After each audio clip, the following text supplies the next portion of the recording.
हरे हरे हरे कृष्णा कृष्णा कृष्णा हरे हरे हरे राम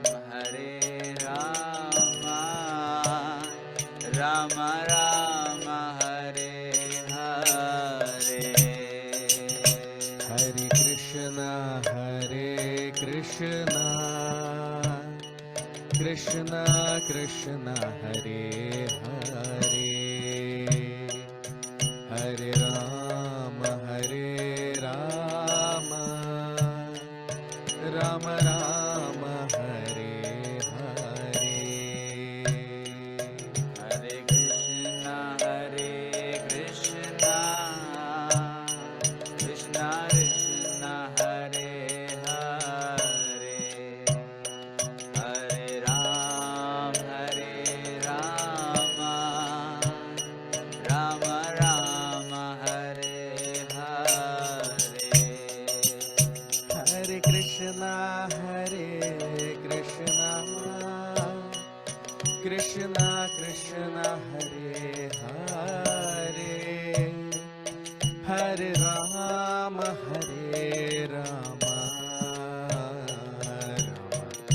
राम हरे हरे हरे कृष्णा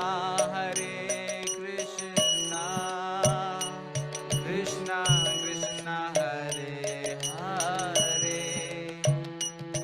हरे राम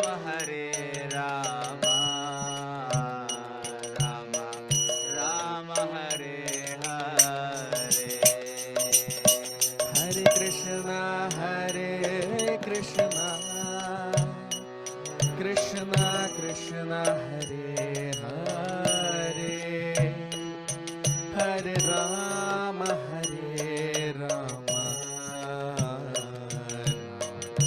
राम हरे हरे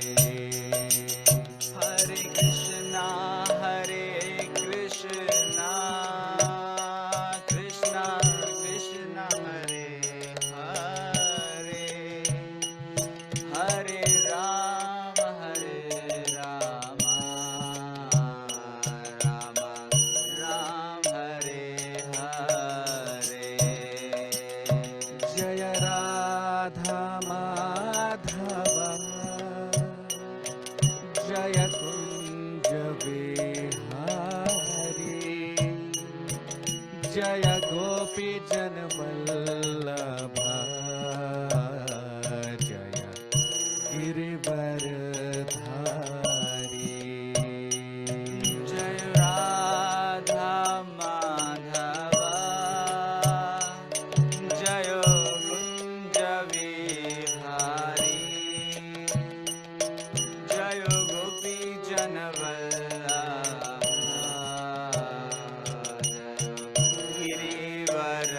गिरिवरधारी जय Radha Madhav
Krishna Krishna Hare Hare, Hare Rama Rama Rama Hare Hare. Hare Krishna Krishna Krishna Hare Hare, Hare Rama Rama Rama Hare Hare. Hare Krishna Krishna Krishna Hare Hare, Hare Rama Rama Rama Hare Hare. Hare Krishna Krishna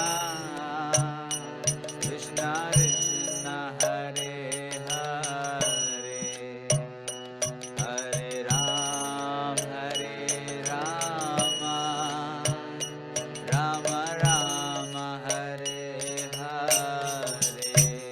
Hare Krishna Krishna Krishna Hare Hare, Hare Rama Rama Hare Hare.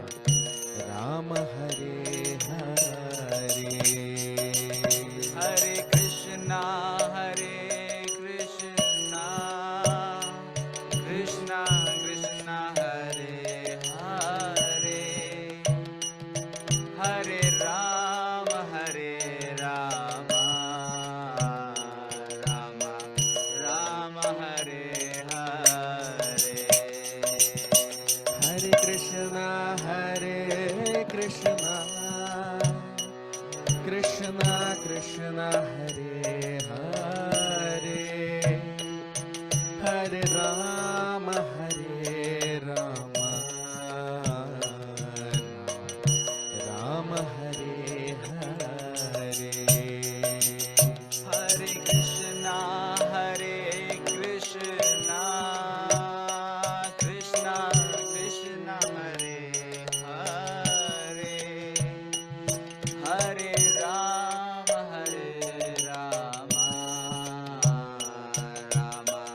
Rama Hare Hare.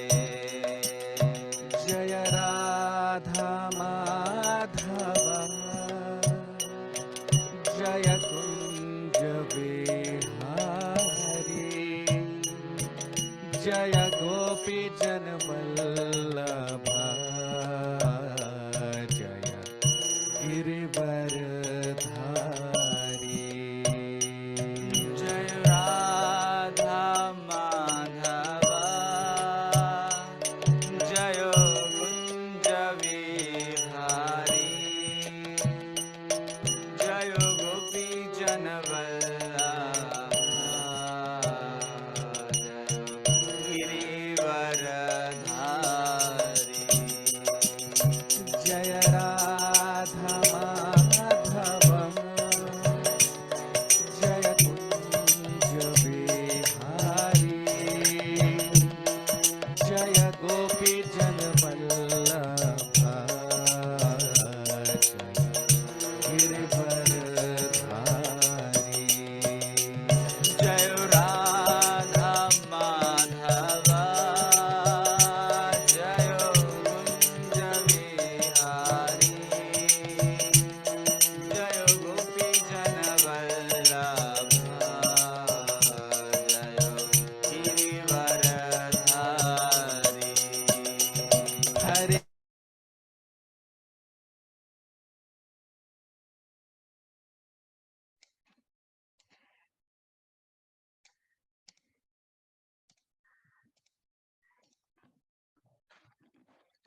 Hare Krishna.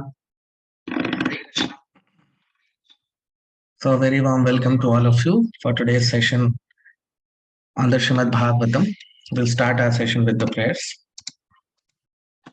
Om Namo Bhagavate Vasudevaya.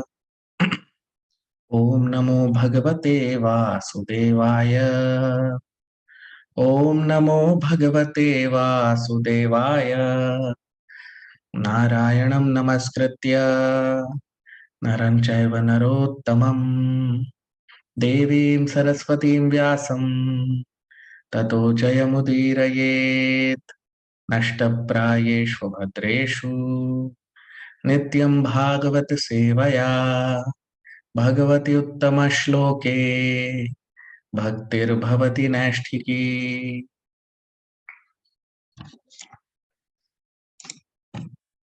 So we discussed in our previous session how Lord Brahma,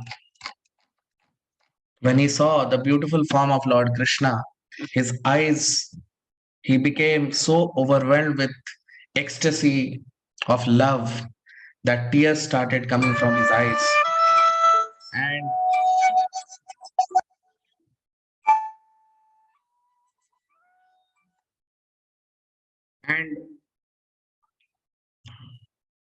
when tears started coming from his eyes, after that, he spoke to Lord Brahma. He actually shook hands with the with Lord Brahma. The Lord put his hand on Lord Brahma, shook hands with him.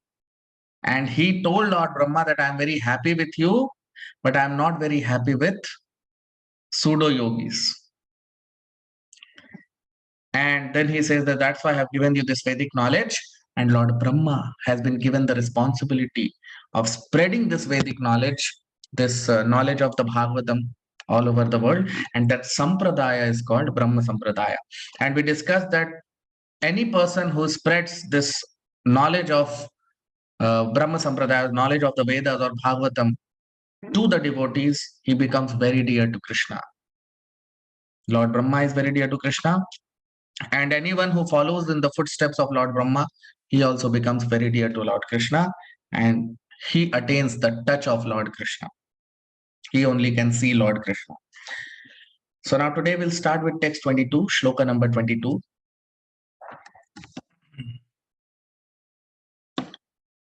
Manishitaanubhavoyam mama lokavalokanam yadupashrutya rahasi chakartha paramam tapaha.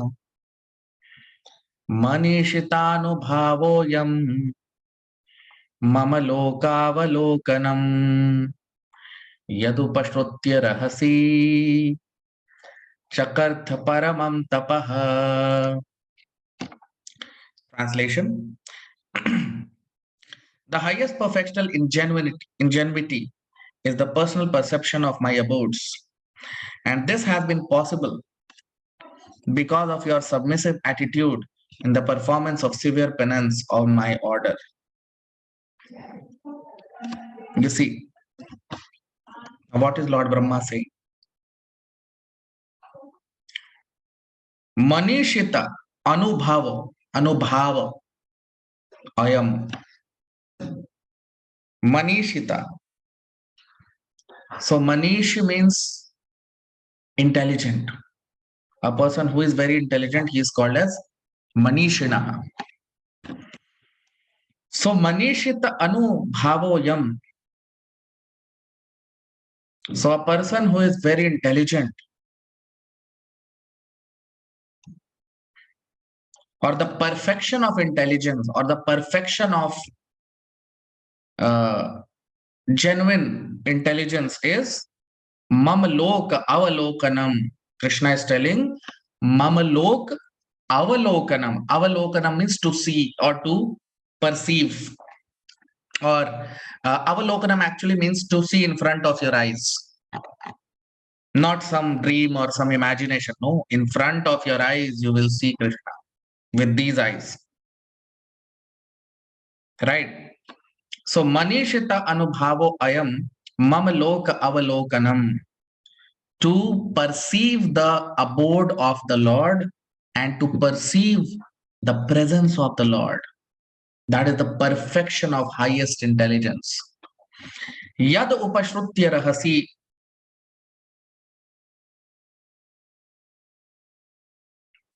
And how Lord Brahma was able to see Krishna in front of his eyes?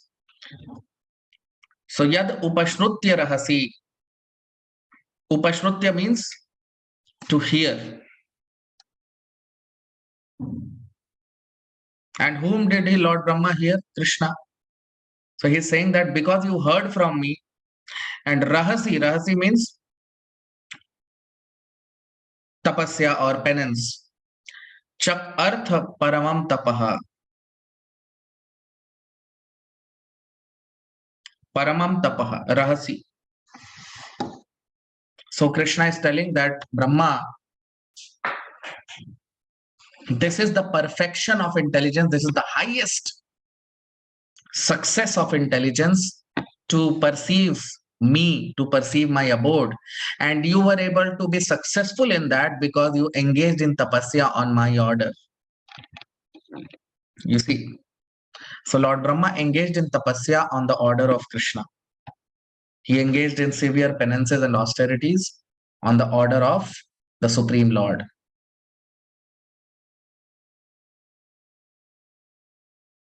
So by the grace of the Lord, a devotee can see the Lord. This is the secret. No one knows. Everyone wants to see Krishna, but how will he see Krishna? Only when Krishna makes himself available to that devotee. How much ever a devotee may do, whatever. But if Krishna does not want, he cannot see. So the only thing required if you want to see Krishna is that Krishna should want that, yes, you can see me. And how will we be able to please Krishna? Because until unless he is pleased, you cannot see Krishna. So how to please Krishna? By devotional service.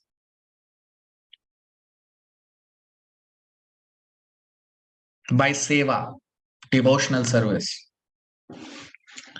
Now, another question may come is that how to engage in devotional service? Because Krishna is unlimited and his devotional service or seva is unlimited. So what is the meaning of seva? What is the meaning of devotional service? Because Lord Brahma here is engaged in seva, devotional service to Krishna. And he has been engaged in devotional service of Krishna directly. Right? So what is the meaning of devotional service? When we talk of devotional service, that we have to engage in seva of the Lord, we have to engage in devotional service of Lord. What does it mean?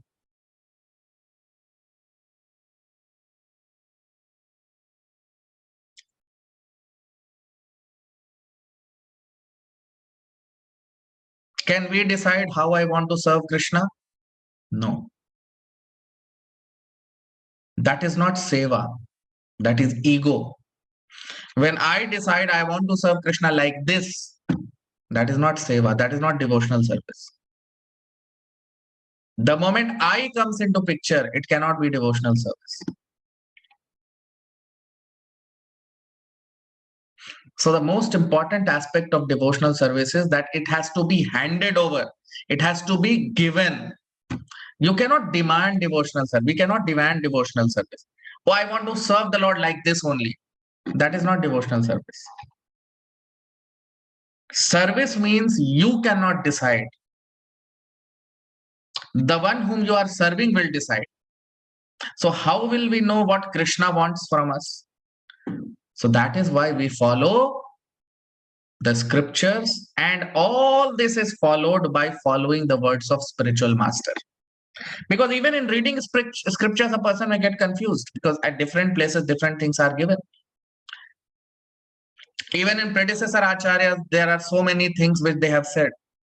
So that is why our devotional service is given to us by our spiritual master, Guru. He is the authority who can award devotional service to the living entity, to his disciples. And disciple means discipline. And he follows the orders of the spiritual master and he serves Krishna. Now, one more thing we need to understand is a guru will never say, you serve me. Of course, it's duty of the disciple to serve the spiritual master. But spiritual master always is engaged in service of Krishna. And that is why he is in position to engage others also in service of Krishna. So service of Krishna is possible only by the agency of the spiritual master. That is the secret of engaging in devotional service to Krishna. Like Lord Brahma, what is Krishna telling here? You see on your screen. Yad upashrutya rahasi. After hearing Krishna, he engaged in penance. After hearing Krishna, he engaged in tapasya. On the order of Krishna, he engaged in tapasya. Not that whimsically Lord Brahma decided, oh, I should do tapasya. No. He did not decide to engage in penance whimsically. Devotional service can never be done whimsically. If a person is doing whimsical devotional service, he can never go back to Krishna. Devotional service means it has to be given, it has to be awarded to us by our authority, the spiritual master, because he is the representative of Lord Brahma, and Lord Brahma is the representative of Krishna. That is the meaning of Brahma Sampradaya. Sampradaya. So in Sampradaya, when we engage in devotional service, that happens through the agency of the spiritual master. So Lord Krishna instructs his desire in the Bhagavad Gita. And all the acharyas, all our predecessor acharyas, all great authorities in our Brahma Sampradaya, they have all accepted Bhagavad Gita is the greatest authoritative book. And in the Bhagavad Gita, Krishna tells everyone what to do. Man mana bhav mad bhakto madhyaji mam namaskuru mam evaishyasi satyam te pratijane priyosi me.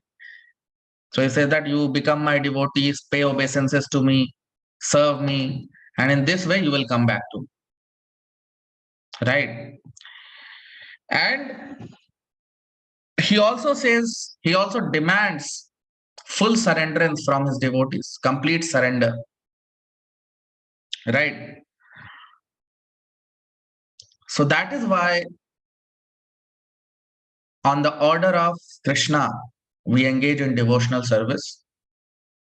And for that, we follow the process given by Krishna.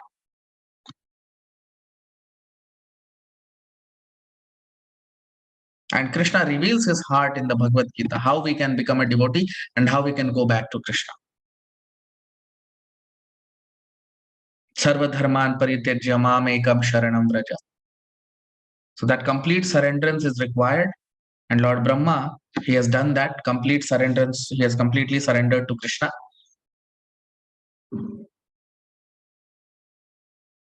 And that is how Lord Brahma has attained Krishna.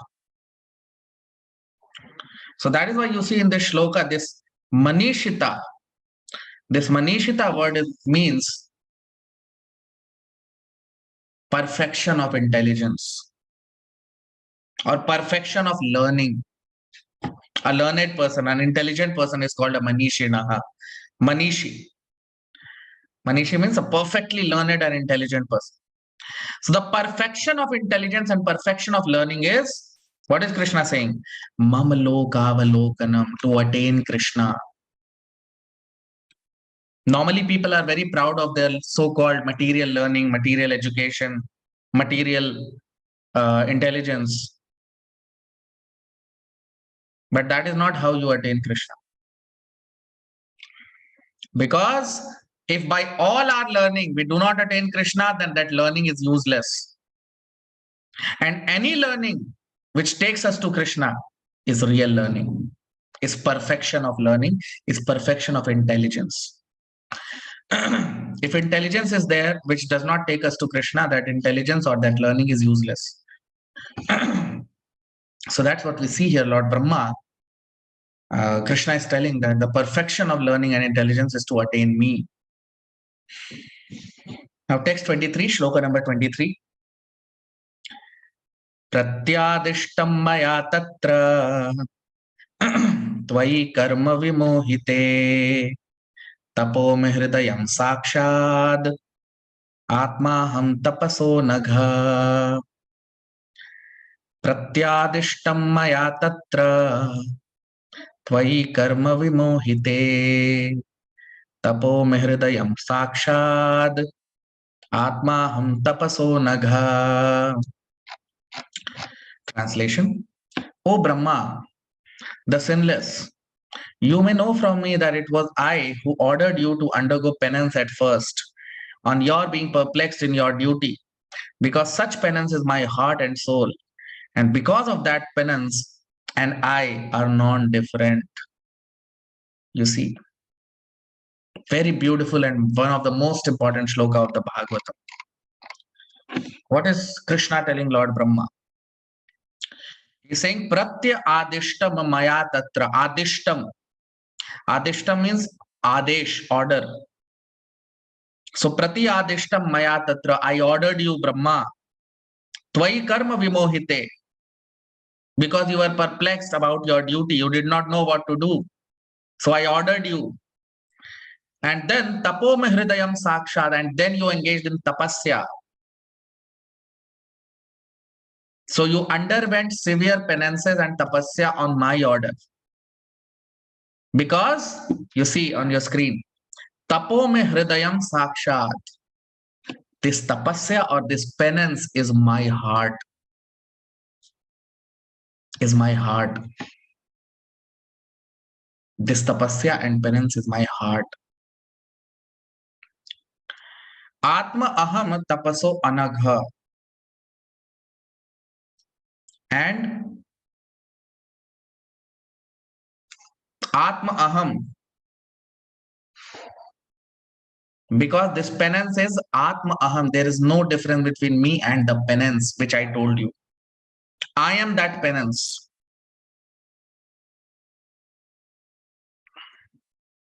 I am that tapasya. You see. So Krishna is telling. Because in the previous shloka, if you remember, just the previous session, in the previous session, we discussed the shloka. Let us see the 21st shloka.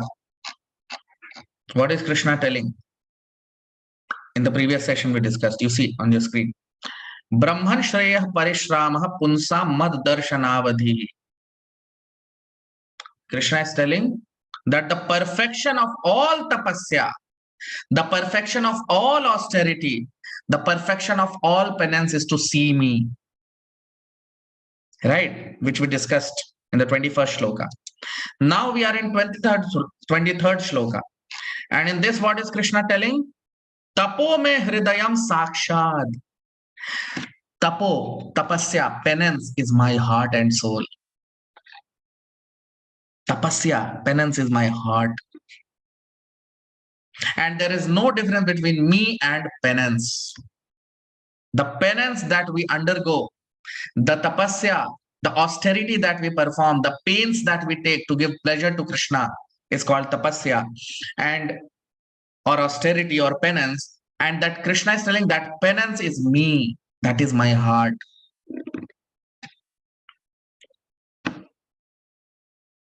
So the penance, and Krishna is telling the perfection of penance is to see me.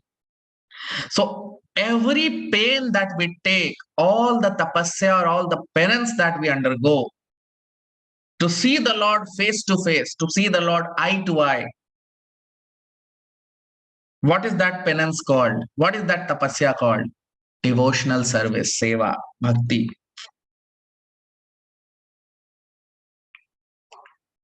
Because only by discharging devotional service can one see Krishna face to face.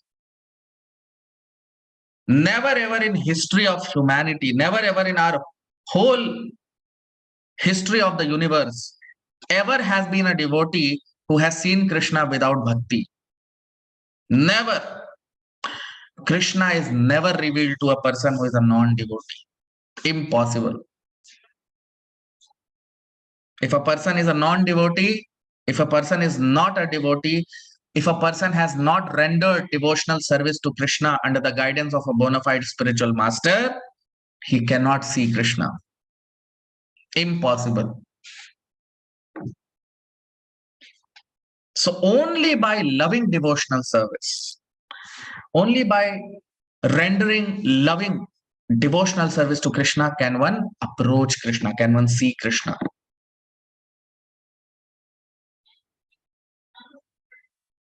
And that is why Krishna is telling that that is my heart. So heart of Krishna means internal potency of Krishna. Antaranga Shakti. So penance or devotional service is internal potency of Krishna or Antaranga Shakti, pleasure potency of Krishna.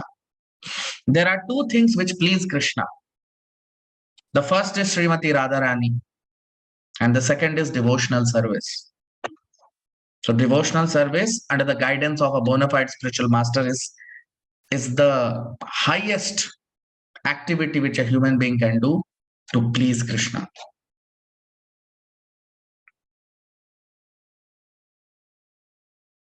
So this devotional service automatically brings detachment from material world. Because normally what happens is the yogis and those who want to undergo penances or tapasvis, yogis, they try to undergo severe penances and they want to detach themselves from matter. But a devotee does not have to artificially detach himself from matter. No. Just by engaging himself in devotional service, he can detach himself from matter. He automatically gets detached. Because when you develop higher taste, lower taste automatically goes away. So devotional service means higher taste.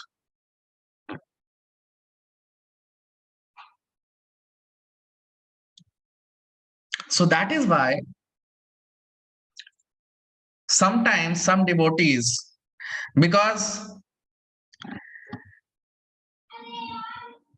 without becoming detached from material matter, you cannot see Krishna. So sometimes some devotees, they want to see Krishna, they want to approach Krishna, but they are also very much attached to material things, right? They also want to enjoy material world also, and they want to see Krishna also, see the Lord also. Sometimes it happens that devotees, they want to enjoy this material world also and they want to see Krishna also. So in that case, Krishna gives special mercy to such devotee by snatching away all his material opulences. Right? The Lord, he shows his mercy on that devotee by snatching away his material opulences, by taking away everything what he has, material. And devotee sometimes again wants to regain his material position. And Lord again snatches away everything what he has. So by repeated failures in material work, a devotee becomes unpopular amongst his friends and family. His friends and family, start talking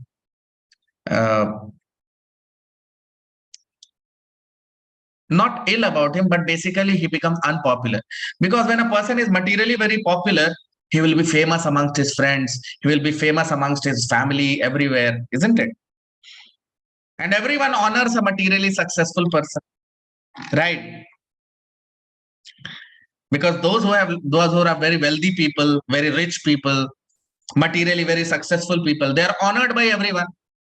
So Krishna, if a devotee wants to attain material prosperity, and he is a devotee of Krishna, so sometimes to some special devotee, not everyone, but those who are very special devotees who are very dear to Krishna, Krishna sometimes takes away, snatches away their material opulences and gives them repeated failures, so that the devotee becomes unpopular amongst his family members. And so that devotee is forced to undergo penance, to undergo austerity. and he is forced to surrender to Krishna. And then he engages in service of Krishna and he becomes perfectly happy. Real happiness he attains. So that is a special mercy on a devotee by Krishna if Krishna takes away his opulences. And as soon as Krishna takes away the opulences, he will become unpopular. His family will reject him, his friends will reject him, and then he has nowhere to go except Krishna. So he goes to Krishna. And that's when he becomes perfect by association of Krishna. So whether a person voluntarily surrenders to Krishna, or sometimes a very advanced devotee is forcefully, by force he surrenders to Krishna. In both cases, a devotee attains perfection by seeing Krishna. And that penance which the devotee undergoes is internal potency of Krishna. So that is why only a pure devotee, once a person is purified, then he is able to, then he becomes qualified to see Krishna.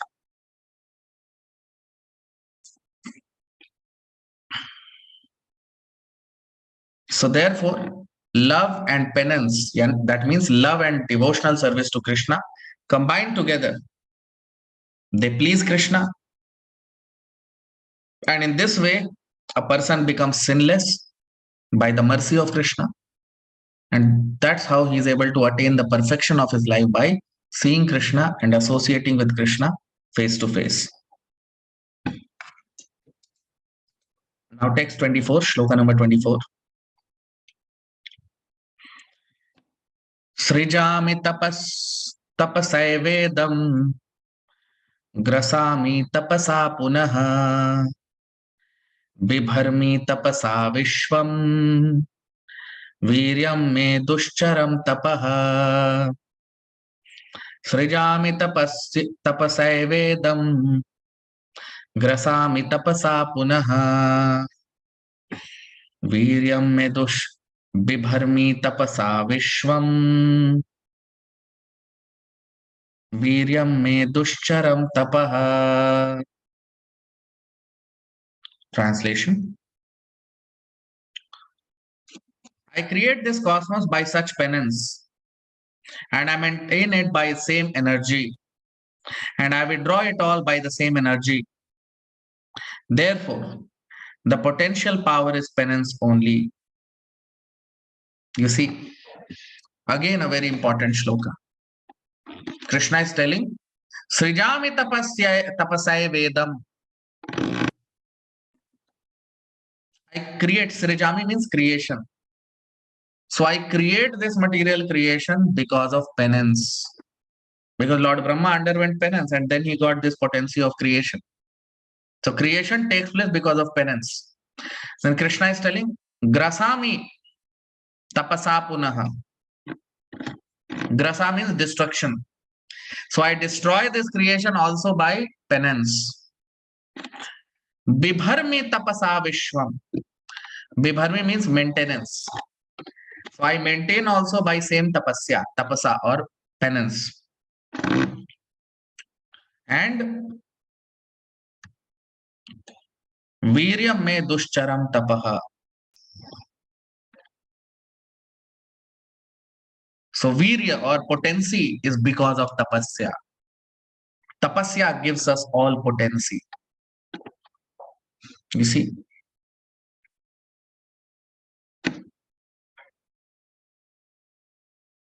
Everything is possible in this creation because of penance. Penance is the root cause of everything. Tapasya. Everywhere we see this, even in material world, even those who are materialistic people, even they create everything because of tapasya. Tapasya means they have to undergo hardships. But the perfection of penance is what? To see Krishna. When a person is doing tapasya, when a person is executing penance and austerity, he must be determined that I have to go back to Krishna. Otherwise, there is no use of such penance. Any penance which does not take us back to Krishna is useless penance. That's useless, completely useless. It's of no use. So even materially, if a person has to be successful, he has to undergo penance.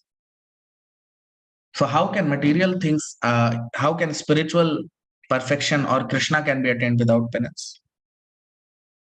So an easygoing life and attainment of perfection, which is to see Krishna, cannot go together. An easygoing life and perfection in Krishna consciousness cannot go together.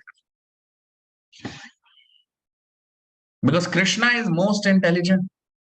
He knows every living entity. Right? Krishna wants to see how sincere we are in wanting to see Krishna. We can cheat everyone, but we cannot cheat Krishna. So Krishna is very intelligent. He is very, very sharp. And he is present within everyone's heart as Paramatma.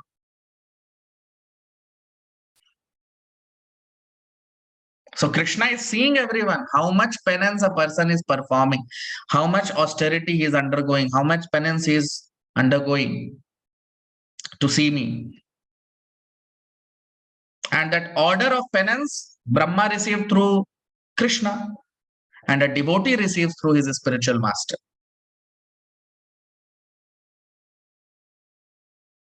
So we should be ready to undergo all pain to execute that order of Krishna or of the spiritual master. And one who follows this principle can attain success in seeing Krishna or can attain success in spiritual life. That is the secret of success in spiritual life. That is the secret of success in perfection, in perfecting our life or to attain success of Krishna consciousness, to see Krishna. So that's what we see here. So all of you can like the video, comment. We'll stop here. We'll continue our discussion in the next session. Thank you very much. Hare Krishna.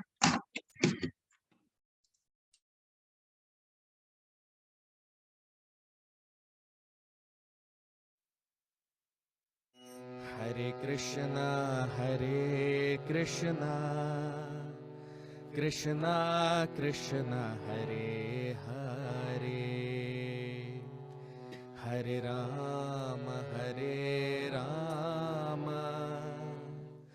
Rama Rama, Hare Hare. Hare Krishna, Krishna Krishna, Hare Hare, Hare Rama, Rama Rama, Hare Hare. Hare Krishna, Krishna Krishna, Hare Hare, Hare Rama, Rama Rama, Hare Hare. Hare Krishna, Krishna Krishna, Hare Hare,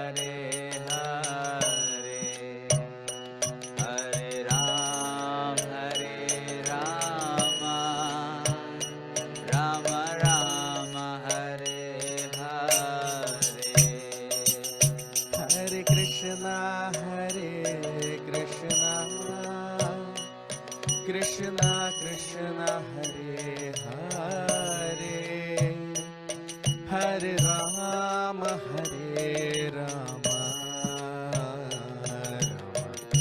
Rama Rama, Hare Hare.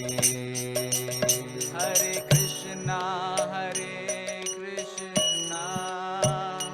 Krishna Krishna, Hare Hare,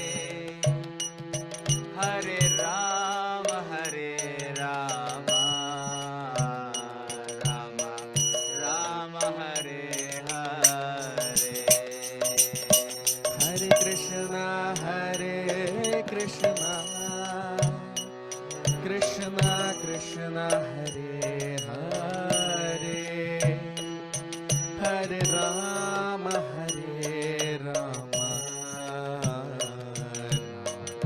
Ram Hare Hare. Hare Krishna,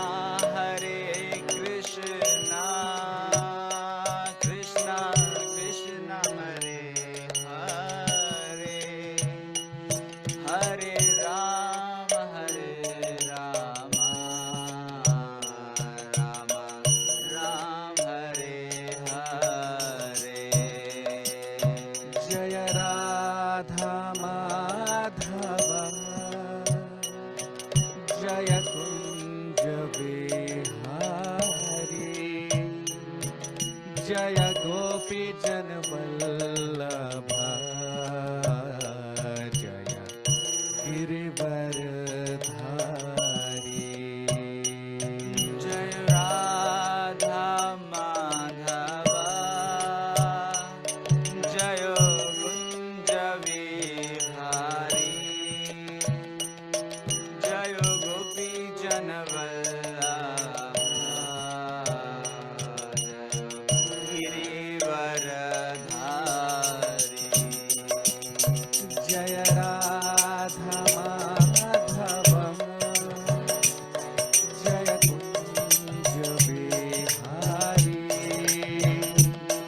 जय गोपी जन वल्लभ, जय गिरिवरधारी। जय राधा माधवा, जय कुंज विहारी, जय गोपी जन वल्लभ, जय गिरिवरधारी। हरे कृष्णा कृष्णा कृष्णा हरे हरे, हरे Ram Ram Ram Hare Hare. Hare Krishna, Krishna Krishna Hare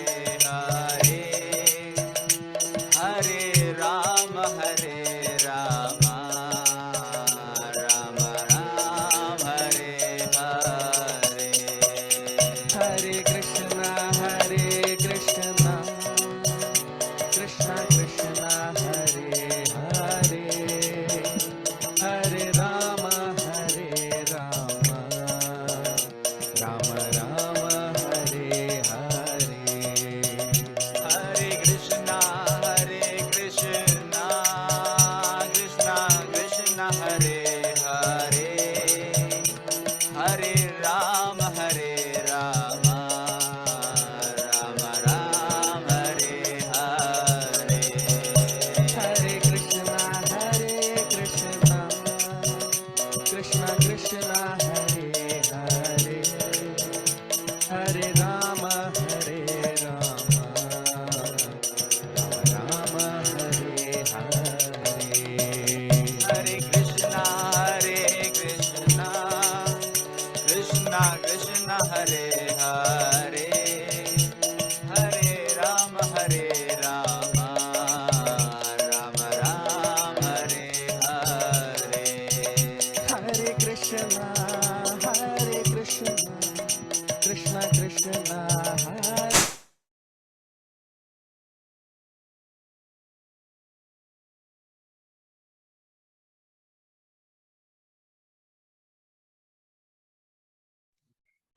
हरे कृष्णा। आप सबका बहुत स्वागत आज के भागवत के सत्र में। प्रार्थना के साथ अपने सत्र को प्रारंभ करेंगे। ओम नमो भगवते वासुदेवाय, ओम नमो भगवते वासुदेवाय, ओम नमो भगवते वासुदेवाय। नारायणं नमस्कृत्य नरं चैव नरोत्तमं, देवीं सरस्वतीं व्यासं ततो जयमुदीरयेत्। नष्टप्रायेषु भद्रेषु नित्यं भागवत सेवया, भगवति उत्तमश्लोके भक्तिर्भवति नैष्ठिकी।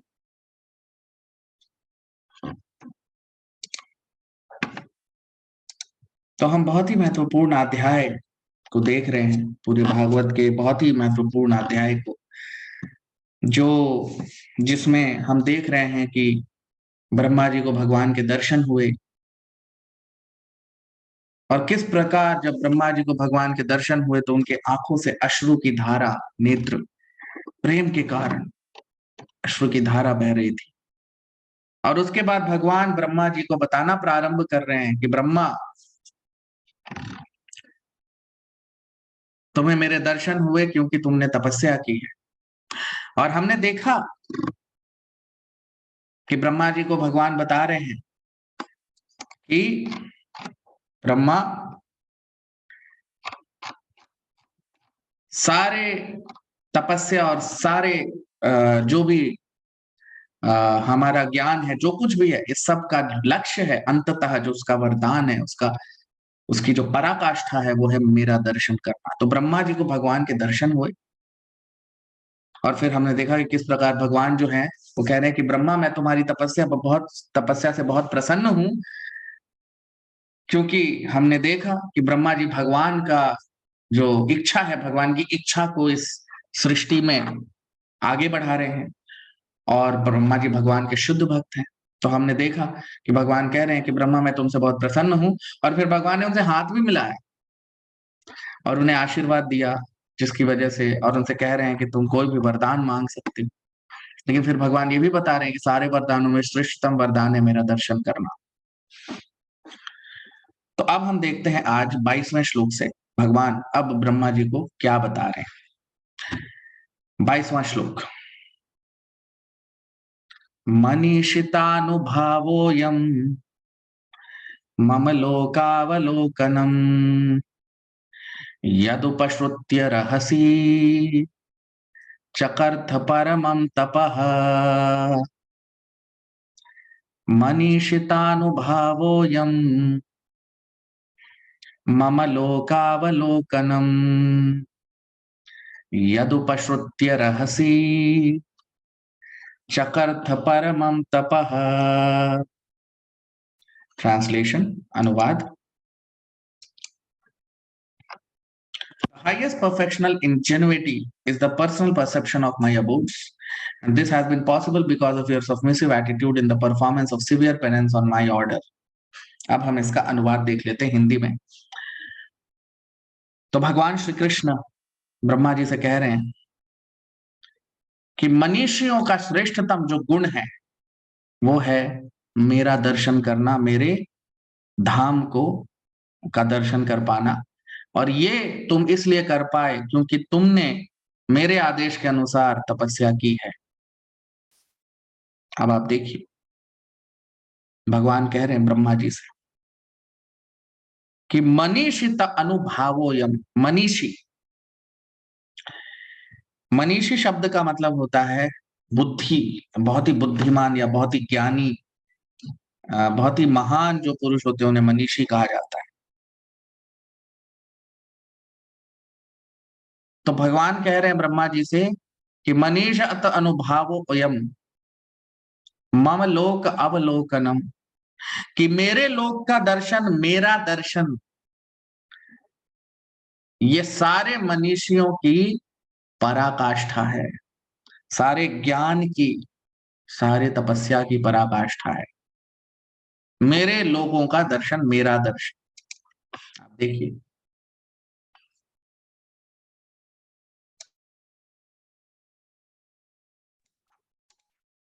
तो मेरा दर्शन या मेरे लोक का दर्शन ये पराकाष्ठा है।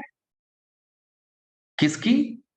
सारे बुद्धि की, सारे ज्ञान की, और सबकी, सारे महान बुद्धिमानों की, ज्ञानियों की, ऋषि मुनियों की, सबकी वो पराकाष्ठा है। यद उपश्रुत्य रहसी, और फिर भगवान बता रहे हैं कि तुम्हें ये दर्शन क्यों हो गए ब्रह्मा, तुमको मेरे दर्शन का लाभ कैसे हो गया, क्योंकि मेरा दर्शन ही सारे ज्ञान का लक्ष्य है, सब कुछ पूरे जीवन का वही पराकाष्ठा है। लेकिन तुम्हें मेरा दर्शन कैसे हो गया? तुम्हें लाभ कैसे मिल गया? तो वो बता रहे हैं, यद उपश्रुत्य रहसी चकर्थ परमम तपः, क्योंकि तुमने जो ये परम तपस्या की, यद उपश्रुत्य, मुझे सुन के मेरे आदेश के अनुसार तुमने इस तपस्या को की है।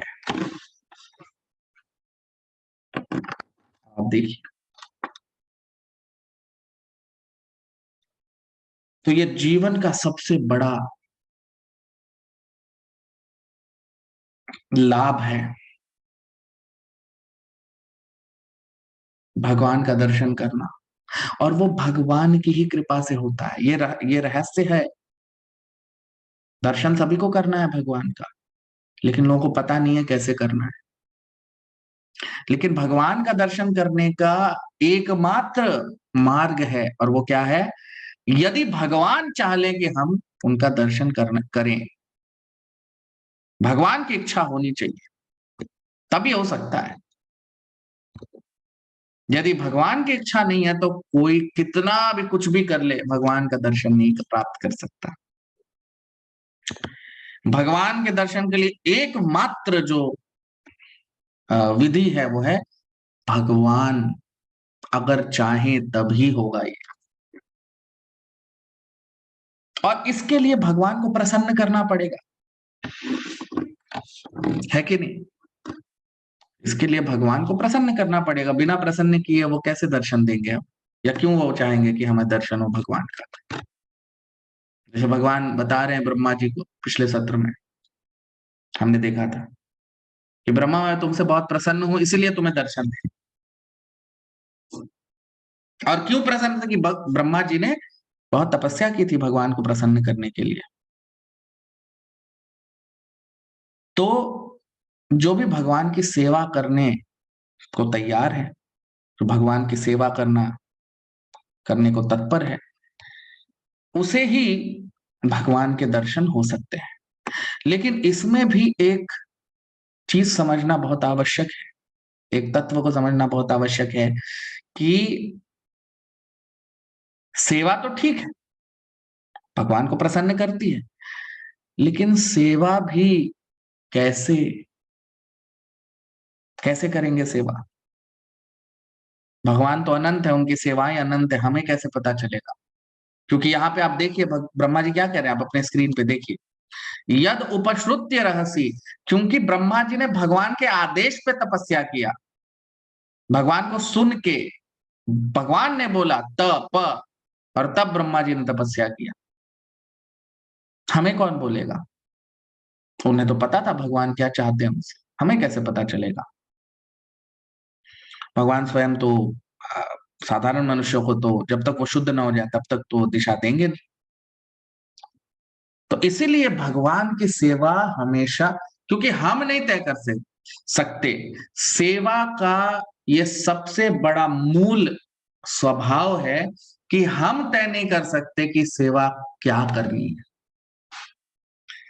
जिसकी सेवा हम कर रहे हैं वो ही बता सकता है कि हमें क्या सेवा करनी है। हम स्वयं नहीं तय कर सकते कि मुझे यही सेवा करनी, तो फिर वो सेवा नहीं है, फिर वो अहंकार है। नहीं नहीं, मैं तो यही सेवा करूं, ये अहंकार है, ये सेवा नहीं। सेवा का क्या मतलब होता है? कि हम नहीं तय कर सकते, वो तो जिसकी सेवा हो रही है वही बताएगा कि हमें क्या सेवा करना है, तभी तो वो सेवा है। तो सेवा हमेशा कभी हम तय नहीं कर सकते, अपने मनगढ़ंत तरीके से नहीं। सेवा हमेशा दी जाती है, ली नहीं जाती। सेवा हमेशा दी जाती है। हमारे जो अथॉरिटी हैं, यानी हमारे जो गुरु हैं, उनके माध्यम से हमको सेवा मिलती है।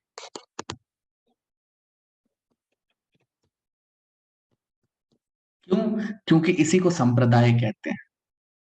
क्योंकि गुरु ब्रह्मा जी के प्रतिनिधि हैं और ब्रह्मा जी भगवान के प्रतिनिधि हैं। तो ब्रह्म संप्रदाय में तो यही संप्रदाय होता है कि हमें सेवा हमारे जो अ, ऊपर जो है उनसे हमें सेवा मिलती है, क्योंकि वो भगवान की सेवा में लगे हो। लेकिन गुरु कभी नहीं बोलेगा कि मेरी सेवा। ये अलग बात है कि शिष्य का दायित्व है गुरु की सेवा करना, ये वो कभी नहीं बोलेगा। वो तो ये कहता है मैं भगवान की सेवा कर रहा हूं, तुम भी करो। तो भगवान के जो शुद्ध भक्त हैं, भगवान के जो सेवा में लगातार तत्पर हैं, उन्हीं से हमें सेवा मिलती है, क्योंकि वो भगवान की सेवा कर रहे हैं और इसलिए वो हमें भगवान की सेवा में लगा सकते हैं। हम स्वयं से अगर तय कर लेंगे कि हमें क्या सेवा करनी है, तो वो सेवा नहीं है, वो अहंकार है। स्वयं कोई तय नहीं कर सकता, सेवा हमेशा दी जाती है। तो ये भगवान ने भगवत गीता में हम सबको बताया है। अपना हृदय भगवान ने भगवत गीता में खोल के रख दिया है, जिसमें भगवान बता रहे हैं। और भगवत गीता हमारे जितने भी आचार्य हैं, हमारे जितने भी महान साधु संत ऋषि मुनि जितने भी हैं इतिहास में, सब ने एक ही ग्रंथ को माना है, और वो है भगवत गीता। और भगवान कह रहे हैं भगवत गीता में कि भगवान का हृदय क्या कहता है। भगवान ने अपना दिल, अपना हृदय उसमें बताया है कि हमें क्या करना है। मन मना भव मद भक्तो मद्याजी माम नमस्कुरु माम वैश्यसि सत्यम ते प्रति जाने प्रियोसि, कि मेरा चिंतन करो, मेरे भक्त बनो, मुझे समर्पित हो जाओ।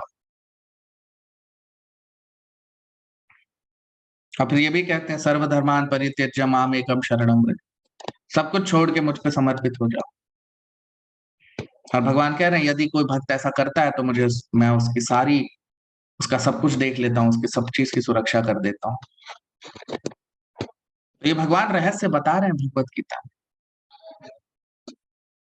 और जो शुद्ध भक्त हैं वो इन रहस्यों को जानते हैं, और वो स्वयं भी यही करते हैं और अपने अनुयायियों को भी यही करवाते हैं, भगवान की सेवा में लगाना। तो इस श्लोक में ये जो मनीषिता शब्द है ये बहुत महत्वपूर्ण है। मनीषिता, मनीषिता का मतलब होता है, क्योंकि क्या होता है कई बार लोगों को अपने जो मनगढ़ंत ज्ञान है या मनगढ़ंत चीजें, उस पर बड़ा घमंड होता है। हमने ये पढ़ लिया, हमने वो पढ़ लिया, हमने इतना, भौतिक चीजों से बड़ा आकर्षण होता है या उस पर बहुत घमंड होता है। लेकिन भगवान यहाँ पर बता रहे हैं कि सारा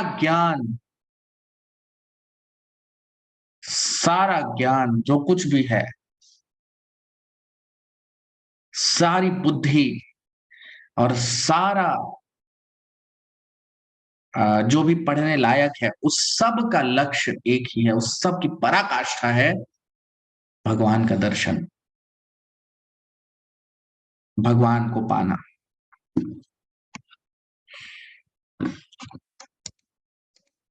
23वां श्लोक। प्रत्यादिष्टं मया तत्र त्वयि कर्म विमोहिते तपो में हृदयं साक्षात् आत्मा हम तपसो नघ।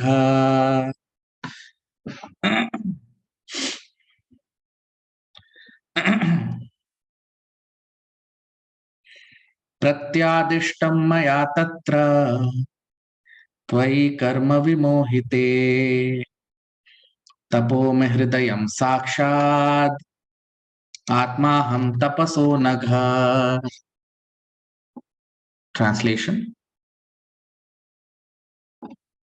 O Brahma, the sinless, you may know from me that it was I who ordered you to undergo penance at first on your being perplexed in your duty, because such penance is my heart and soul, and because of that penance and I are non-different.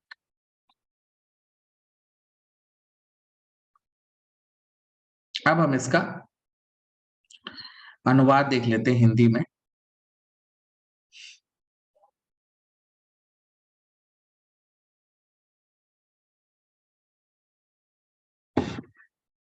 तो भगवान कह रहे हैं ब्रह्मा जी से कि हे ब्रह्मा, क्योंकि तुम निष्पाप हो, तुम ये जान लो मुझसे कि मैंने ही तुम्हें बोला था तपस्या करने के लिए, जब तुम्हें अपने कर्तव्यों का पता नहीं लग रहा था, क्योंकि ये तपस्या ही मेरा हृदय है और इसीलिए मुझ में और तपस्या में कोई अंतर नहीं है। अब आप देखिए क्या कह रहे हैं ब्रह्मा जी।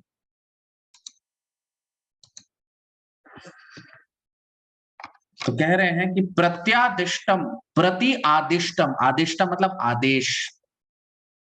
तो भगवान कह रहे हैं आदेश कि ब्रह्मा मेरे आदेश के अनुसार मया तत्र त्वयि कर्म विमोहिते, जब तुम्हें अपने कर्मों का निर्वाह कैसे करना है नहीं पता चल रहा था, जब तुम्हें इसका ज्ञान नहीं मिल रहा था, त्वयि कर्म विमोहिते, जब तुम विमोहित हो गए थे अपने कर्मों के लेके कि मुझे क्या कर्म करना है, तब मैंने ही तुम्हें आदेश दिया था तपस्या करने के लिए। और क्योंकि तपस्या मेरा हृदय है, आत्म अहम तपसो अनघा, क्योंकि मुझ में और तपस्या में कोई अंतर नहीं है, मैं ही तपस्या हूं। अब आप देखिए क्या कह रहे हैं भगवान ब्रह्मा जी से।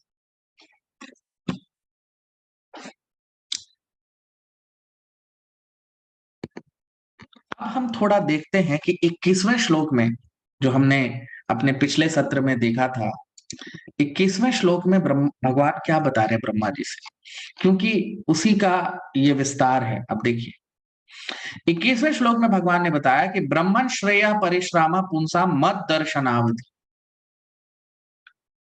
कि हे ब्रह्मा, सारी परिश्रम, सारी तपस्या, सारे ज्ञान, सब कुछ उसका, उसकी जो पराकाष्ठा है वह है मेरा दर्शन करना। सारे तपस्या का लक्ष्य है मेरा दर्शन करना। अगर तपस्या करके मेरा दर्शन नहीं हो रहा तो वो तपस्या किसी काम का नहीं है। तो ये भगवान ने 21वें श्लोक में बताया है। अब आप देखिए इस श्लोक में उसी का विस्तार क्या बता रहे हैं कि साक्षात आत्मा अहम तपसो अनघा, कि तपस्या मैं ही हूं, मुझ में और तपस्या में कोई अंतर नहीं। इसका मतलब तपस्या किसके लिए किया जाता है? भगवान को पाने के लिए। यही तपस्या का लक्ष्य है और कोई लक्ष्य नहीं। तो वो तपस्या जिससे हम भगवान का दर्शन पा सकें, वो तपस्या जिससे हम भगवान को पा सकें,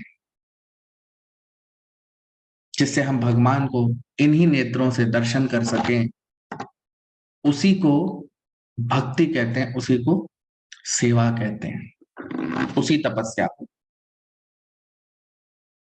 क्योंकि भगवान को दो चीजें, दो कर्म प्रिय हैं भक्तों के। भगवान को दो ही चीजें जो प्रिय है पूरे सृष्टि में, पहली राधा रानी और दूसरी भक्ति, प्रेम सेवा, प्रेम से जो हम सेवा करते हैं वो, ये दो चीजें भगवान को बहुत प्रिय है। तो भगवान की जो जो हम तपस्या करते हैं भगवान को पाने के लिए, प्रेम से जो हम भगवान की सेवा करते हैं, वही वही भगवान को तुष्ट करती है, वही भगवान को प्रसन्न करती है। और वो जो सेवा है वो भगवान की अंतरंग शक्ति है, भगवान की एक शक्ति है, अंतरंग शक्ति, वास्तविक शक्ति। और जब हम सेवा करते हैं, क्योंकि हमें परम स्वाद प्राप्त हो जाता है, हमें उच्चतम स्वाद मिल जाता है, तो हम कभी भी भौतिक चीजों से कभी आकर्षित नहीं होते। ये सेवा का स्वभाव है कि जो भी सेवा करेगा भगवान का, क्योंकि उसे उच्चतम स्वाद, उसे परम स्वाद की प्राप्ति होती है, उसके नीचे का स्वाद अपने आप खत्म हो जाता है, चला जाता है।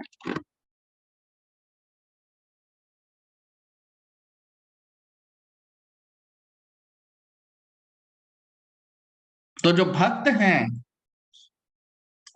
वो भौतिक चीजों से अपने आप विरक्त हो जाते हैं। एक तो होता है कि जबरदस्ती हम विरक्त होने की कोशिश करें। जो भक्त होते हैं उन्हें उसकी आवश्यकता नहीं होती, क्योंकि उन्हें भगवान का स्वाद मिल गया, क्योंकि उन्हें भगवान का परम स्वाद मिल गया, उनको भौतिक चीजों से अपने आप विरक्ति हो जाती है।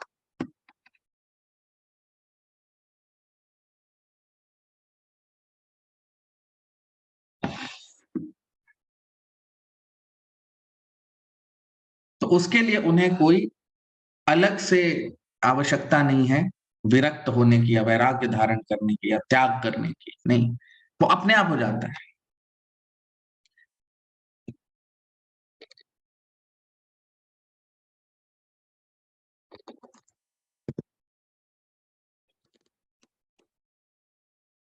इसीलिए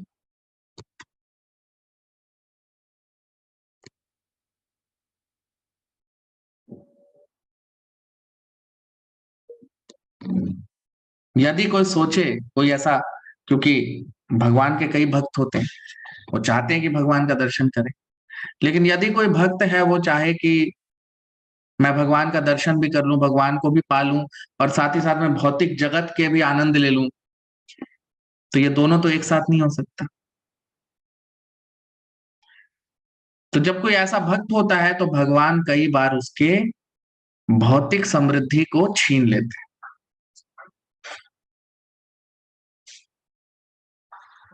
उसको भौतिक समृद्धि से कई बार वंचित कर देते हैं या छीन लेते हैं उसकी। जो इस तरह के भक्त हैं जिन्हें भगवान को भी पाना है और वो भक्त है, मतलब अच्छे भक्त हैं, सिंसियर, उन्होंने भक्ति की हुई है, तो ये बहुत जो भाग्यशाली भक्त होते हैं उनके साथ ऐसा होता है, सबके साथ नहीं होता। तो जो इस तरह के भक्त होते हैं जिन्हें ये लगता है कि मैं भगवान की भक्ति भी कर लूं और भौतिक जगत को भी आनंद ले लूं, तो भगवान उनका भौतिक समृद्धि कई बार छीन लेते हैं। ठीक है। और वो भक्त चाहे कि मैं फिर से अपना, तो भौतिक समृद्धि छीन लिया भगवान ने, और कई बार वो चाहे कि नहीं फिर से मैं भौतिक समृद्ध हो जाऊं भौतिक दृष्टिकोण से, तो भगवान फिर से छीन लेते। अब जब ऐसा होता है बार बार, वो जब असफल हो जाता है तो वो अपने सगे संबंधियों और परिवार के बीच में उसकी थोड़ा नाम खराब हो जाता है कि नहीं? क्योंकि लोग तो किसके पीछे भागते हैं? जिसके पास बहुत पैसा है, जो बहुत समृद्ध है, जो भौतिक दृष्टिकोण से बहुत ऊंचे ऊंचे पद पे है, लोग तो उसके पीछे भागते हैं। तो अब ये जो भक्त है, इसका तो भगवान ने सब कुछ छीन लिया, तो लोग इसके पीछे नहीं भागते। ये लोगों के बीच में इसकी हंसी हो जाती है, ये लोग हंसते हैं इसके ऊपर, इसका मजाक उड़ाते हैं कि ये कुछ नहीं कर पाया। और तब ये जो भक्त है, तब ये जो भक्त है वो भगवान के द्वारा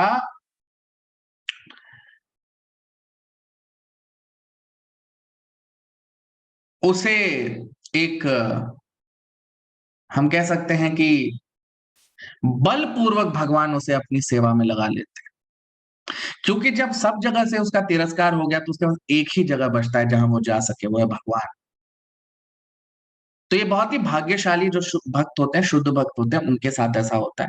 भगवान स्वयं उनके जीवन में ऐसा करते हैं और उनकी जो माया है वो हर लेते हैं, ताकि वो भगवान के समर्पित होने के सिवा बिना उनके पास कोई और आसरा ही ना बचे।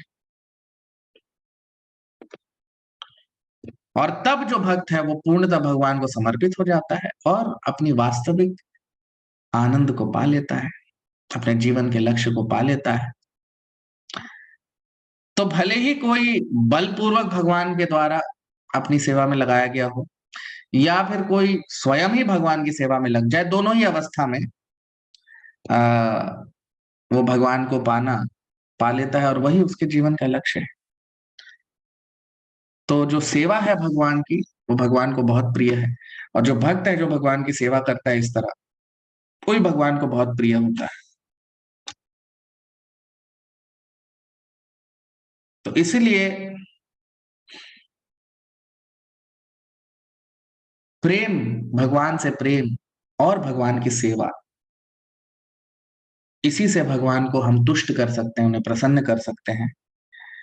और इस प्रकार जब मनुष्य अपना जीवन जीता है तो वो शुद्ध हो जाता है, पाप रहित हो जाता है, और भगवान को अशुद्ध मनुष्य तो कभी पा नहीं सकता। तो जब वो शुद्ध हो जाता है, पाप रहित हो जाता है, भगवान की कृपा जब उस पे होती है सेवा करते करते, तो वो भगवान को पा लेता है, भगवान का दर्शन कर लेता है।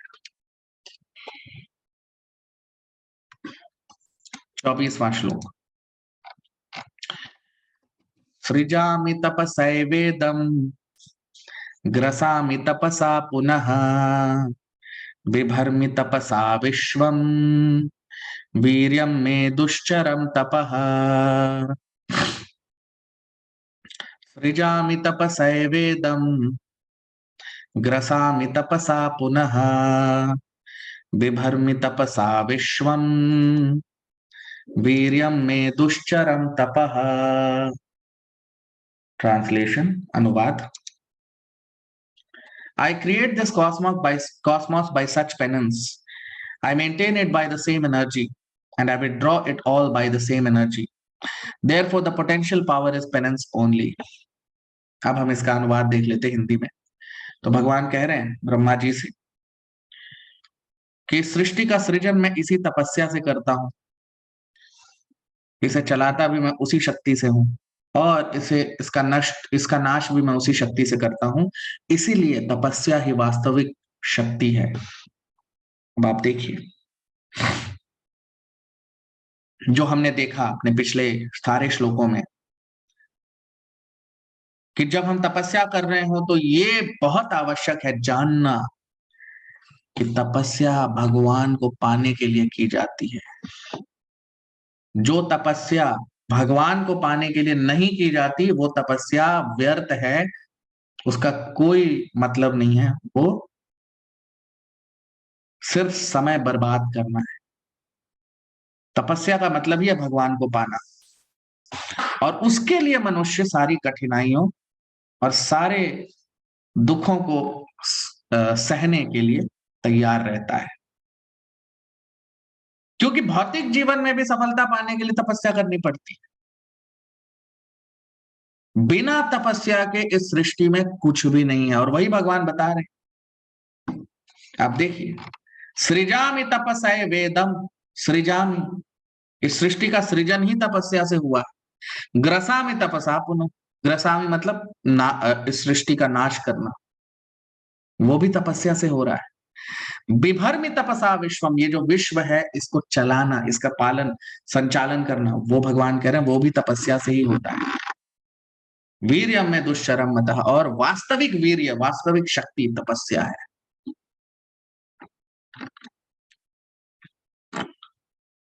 तो हम सोचे कि हम बड़े आनंद वाला जीवन जी लें, भौतिक जीवन, और साथ ही साथ भगवान को भी पालें, ये दोनों एक साथ तो नहीं हो सकता। भगवान को पाना और भौतिक जीवन दोनों एक साथ नहीं चल सकता, क्योंकि भगवान सबसे तेज हैं, उनसे तेज और उनसे बुद्धिमान कोई नहीं है। हम पूरी दुनिया में सबको मूर्ख बना सकते हैं, लेकिन भगवान को नहीं बना सकते। भगवान को सब पता है, सबके हृदय में बैठे हुए हैं परमात्मा के रूप में। तो भगवान ये जानना चाहते हैं कि जो भक्त है वो कितना उसकी कितनी तीव्र इच्छा है, और वो कितना दुख सहने को तैयार है मुझे पाने के लिए, जिसको हम तपस्या कहते हैं। तो वो कितनी तपस्या कर सकता है, कितना वो दुख सह सकता है मुझे पाने के लिए। तो भगवान ये देखना चाहते हैं भक्तों में, ये गुण देखना चाहते हैं। और जैसे ब्रह्मा जी हैं, भगवान के आदेश पे उन्होंने तपस्या की, उसी तरह भगवान तो हमें आगे आदेश देंगे नहीं, तो भगवान का आदेश हमें परंपरा के माध्यम से, संप्रदाय के माध्यम से, गुरु के माध्यम से मिलता है। और एक मनुष्य को सारे दुख सहने को तैयार होने चाहिए अपने गुरु का आदेश पूरा करने के लिए, तो गुरु का आदेश मतलब भगवान का आदेश।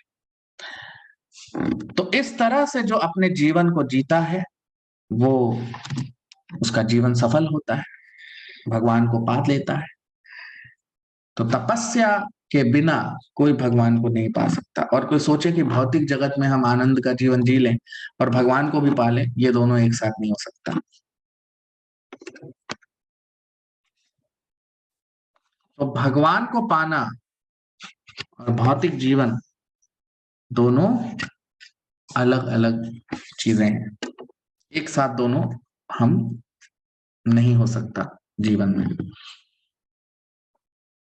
तो इसीलिए भगवान कह रहे हैं कि तपस्या ही सब कुछ है। और तपस्या का मतलब भगवान को पाने के लिए जो भी हम दुख उठाते हैं उसे ही तपस्या कहते हैं। तो वो हम यहाँ देख रहे हैं। आप लोग वीडियो को लाइक कर लीजिए, कमेंट कर लीजिए। आज यहीं अपने सत्र को विराम देंगे। बहुत बहुत धन्यवाद। हरे कृष्ण।